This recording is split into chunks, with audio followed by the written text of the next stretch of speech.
What if the answer to one of humanity's oldest mysteries could change how you see your own life? Today, we're unraveling the profound story of Adam and Eve, not just the Garden of Eden, but what came after. Stay until the end to discover the legacy they left behind and how it shapes our world even now. The story begins with a mysterious voice narrating a question that has puzzled humanity for millennia. Who died first, Adam or Eve?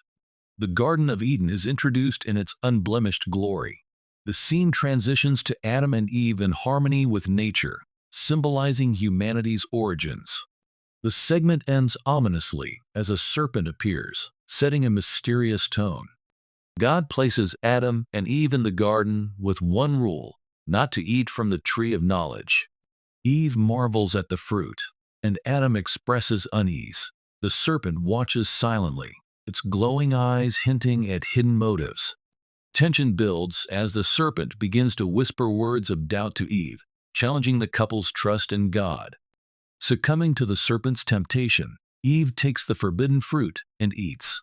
The narrative explores her internal conflict and fleeting exhilaration as Adam hesitates but eventually follows her lead. The garden's harmonious atmosphere shatters, marked by a chilling wind and darkened skies. God walks in the garden, calling for Adam and Eve, who hide in shame. The narrative delves into their feelings of guilt and fear. The couple confesses their disobedience, each shifting blame: Adam to Eve, Eve to the serpent. God's voice grows heavy with sorrow as he pronounces their punishments. Adam and Eve are banished from Eden, their once pristine world now closed to them. As they leave, the narrative explores their sorrow, the weight of their newfound mortality, and their yearning for redemption. Cherubim guard the garden's entrance with fiery swords. Adam and Eve step into a world far harsher than Eden. The beauty of creation feels distant as they encounter rocky terrain, wild animals, and the bitter bite of hunger. Eve's resolve grows as she clutches Adam's hand, symbolizing her strength despite their shared sorrow.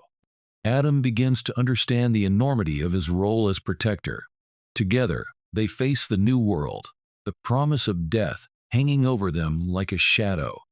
Time passes, and Eve gives birth to her first son, Cain. The narrative explores her mixed emotions: joy at new life and sorrow for the burden of sin passed down to him.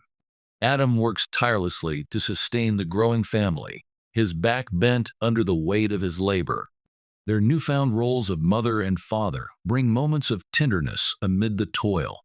Eve bears another son, Abel, whose gentle spirit contrasts sharply with Cain's growing jealousy.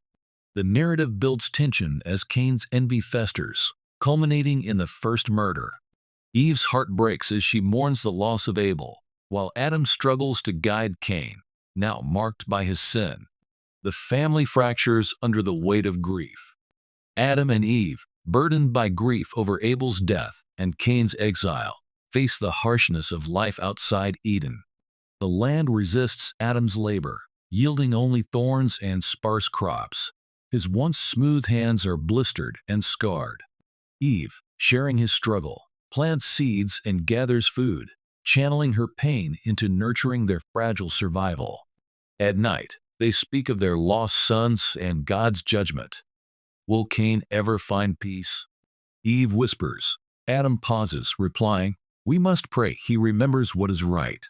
Their shared burden deepens as mortality takes its toll, yet they find hope in small victories: a green sprout in barren soil, a symbol of resilience. Together, they cling to faith in each other, seeking meaning in a changed world. Years of loss and toil lead to the birth of a son, Seth, bringing joy mingled with grief. Holding him, Eve whispers, "God has granted me another child in place of Abel," her tears blending gratitude and sorrow. Adam, weary, smiles for the first time in years as he cradles the boy. Seth grows into a gentle, curious child, bringing light to their lives. Adam teaches him the land's ways, while Eve shares stories of Eden and hard-earned wisdom. In Seth, they find redemption and renewed faith, a reminder that life endures even after loss, giving their lives a renewed sense of purpose. As Adam and Eve age, they feel the weight of mortality. Adam's strength wanes, and Eve's steps grow slower, their lives marked by joy and sorrow. One evening by the fire, Eve asks, "Do you think we'll see Abel again?" Adam, gazing at the flames, replies, "I hope so. Perhaps we were meant to learn that our fleeting lives are still precious." They find solace in Seth, now a wise man, and in the laughter of his children, who fill their home with life. Teaching and nurturing their descendants gives them purpose, and despite frailty, their faith and bond endure, sustained by the hope of redemption. Adam and Eve sit by the field they've tended, watching their children play. Would they have loved Eden as we did? Eve wonders. Adam, thoughtful, replies, "They know this world, not that one. Perhaps it's for the best. Eden wasn't meant for imperfection." Eve reminisces about the garden's beauty and God's presence. "Do you think he still watches us?" she asks, her voice trembling. Adam clasps her hand. "I believe he has not forgotten us." Their bittersweet reflections lead to acceptance, realizing their bond, strengthened by trials, is their greatest blessing. Eve plucks a flower and places it in Adam's hands, a reminder of enduring beauty even in a broken world. Pause for a moment. If you were in Adam and Eve's place, would you have resisted the temptation? Share your thoughts in the comments. What would you have done differently? Or do you think their choices were inevitable? One night, Eve dreams of a majestic garden and a figure of light that says, "Through your seed, redemption will come." She wakes, uncertain but hopeful, and tells Adam, "Could this be God's promise?" She asks. Adam replies, "If it is, we must endure. What we began, another may complete." The dream becomes Eve's quiet hope, giving her strength amid lingering pain as she prays for its fulfillment. Adam's strength continues to fade, and the once vigorous man struggles with tasks that were once simple. He spends more time sitting by the fire, watching his family work. Eve often helps him, her own hands still steady but marked with age. One day, Seth approaches Adam and offers to take over the heavier labor. Adam smiles weakly. "You are strong, my son," he says. "Stronger than I ever was," Seth insists, and Adam watches with a mixture of pride and sorrow as his son shoulders the burdens he can no longer bear. Adam begins to reflect on his life, his choices, and the legacy he will leave behind. "Eve," he says one evening, "do you think we did enough to make up for what we lost?" She places her hand over his and replies, "We did what we could, and our children will do more." The couple shares a quiet moment, the fire crackling softly between them. Adam's breathing grows heavier, and Eve senses that their time together is nearing its end. In her final dream, Eve walks in a garden unlike Eden, yet familiar in its serenity. She feels a deep peace as a voice whispers, "You have carried the seed of hope. Rest now." She looks back and sees a path of light leading forward. She knows that her time is drawing near and that her legacy is secure. She wakes to find Adam beside her, their hands entwined. They speak softly, their love unbroken even in the face of death. Eve closes her eyes, feeling the warmth of Adam's hand and the comfort of her faith. Adam spends his final days teaching Seth and his grandchildren everything he knows. His frail hands guide their young fingers as he explains how to tend the land and live in harmony with God's creation. "Remember," he says, his voice soft but firm, "the earth resists us now, but it still gives. Treat it with respect." His wisdom is not just about survival, but also about faith.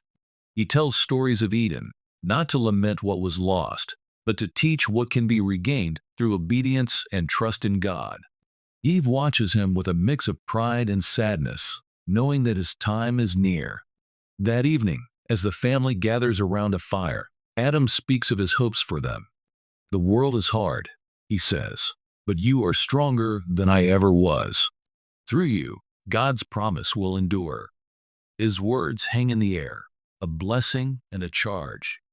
Adam's final moments are peaceful. He sits outside their home, the setting sun painting the sky in hues of gold and crimson. Eve sits beside him, holding his hand. "I'm tired," Adam says softly. Eve nods, her own eyes misting. "Rest now," she whispers. Adam's breathing slows as he gazes at the horizon, his thoughts drifting to the garden he once called home. His last words are a prayer of gratitude.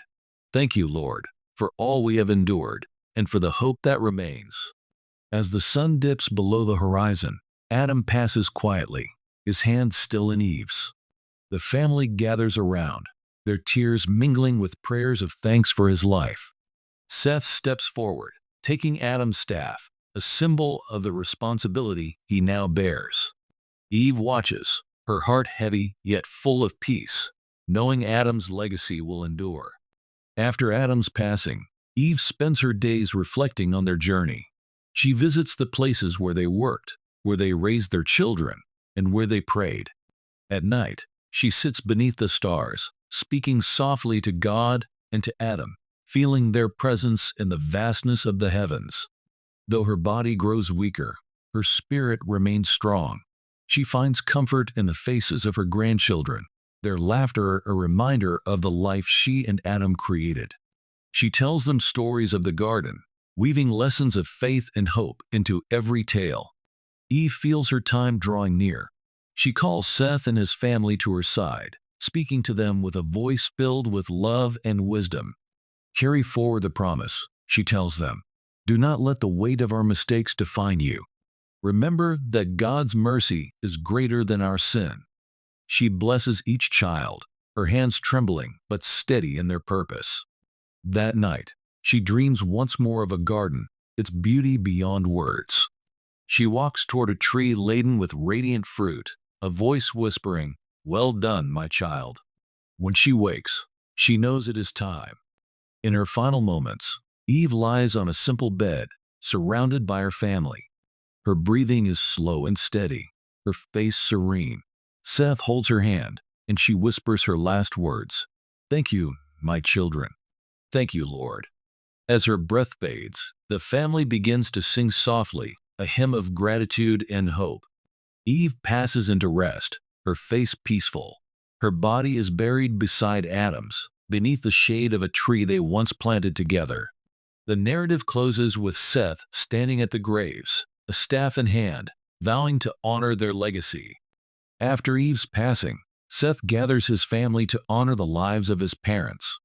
They carve simple markers from stone and place them at the base of the tree where Adam and Eve are buried. The family stands in silence, their heads bowed in respect. Seth reflects on the lessons his parents taught him: strength, resilience, and faith in God's promises. They lived, and they endured, so we might have hope, Seth says, his voice steady. The family agrees to preserve their stories and pass them to the next generation, ensuring that Adam and Eve's lives will not be forgotten. Seth gathers the children and recounts the lives of Adam and Eve. He speaks of Eden, their fall, and the sacrifices they made to survive. The children listen wide-eyed, asking questions about the garden and the forbidden fruit. Seth emphasizes the importance of their choices and God's mercy. "We are here because they endured," he tells them. These stories become part of the family's oral tradition, passed from generation to generation, shaping their understanding of faith and humanity. Seth's descendants grow into a thriving family, marked by their reverence for God. They live simply, guided by the values Adam and Eve instilled in Seth. As the family expands, they begin to build a community, planting crops and raising livestock. They sing hymns at sunset, thanking God for their lives and the promise of redemption. The narrative focuses on the strength of their faith and the continuation of Adam and Eve's legacy through their works. The tree beneath which Adam and Eve were buried becomes a sacred site for their descendants. They call it the Tree of Remembrance, a symbol of the couple's enduring faith and resilience. The family gathers there for important occasions, offering prayers and sharing stories. The tree, tall and vibrant, stands as a testament to life's persistence and God's mercy. Years later, a lone figure approaches the settlement. It is Cain, older and marked by years of wandering. The family is wary, but Seth steps forward to greet his brother. Cain speaks of his guilt and the torment of his exile. "I carry the weight of what I have done," he says. Seth listens, his heart torn between sorrow and anger. He invites Cain to stay, though the family remains cautious. Cain finds solace beneath the tree of remembrance, his presence a stark reminder of humanity's flaws and God's enduring mercy. Cain's presence tests the family's faith and their ability to forgive. He begins to work alongside them, repairing fences and planting crops. Slowly, trust grows, though scars remain. Seth speaks to Cain of Adam and Eve, recounting their final days. Cain listens in silence, tears streaming down his face. He plants a seed beside the tree of remembrance, a gesture of penance and hope for renewal. As generations pass, Adam and Eve's stories become foundational to the family's identity. They build altars and offer sacrifices to God, recalling the lessons of Eden and the promise of redemption. The family grows into a thriving community, known for their faith and their reverence for the past.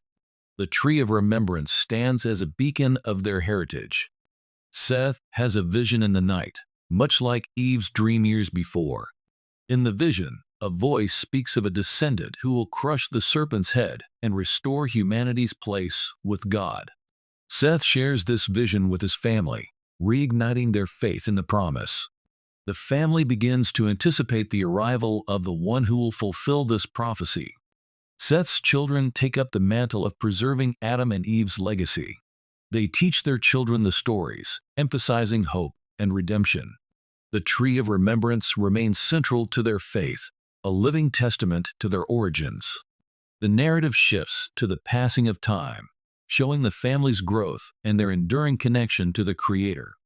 The story concludes with a reflection on Adam and Eve's enduring impact. Their descendants look to the future with faith, knowing that the promise of redemption lives on. The tree of remembrance stands tall, its branches reaching skyward, a symbol of humanity's perseverance and hope. The narrative ends with the family offering a final prayer beneath the tree, their voices lifted to the heavens in unison as the camera pans upward, fading into the sky. The story of Adam and Eve isn't just about the past. It's about understanding our own struggles and choices today. If this journey resonated with you, hit the like button to let us know, and subscribe for more stories that connect history, faith, and the human experience. Share this video with someone who needs a reminder of the strength in redemption.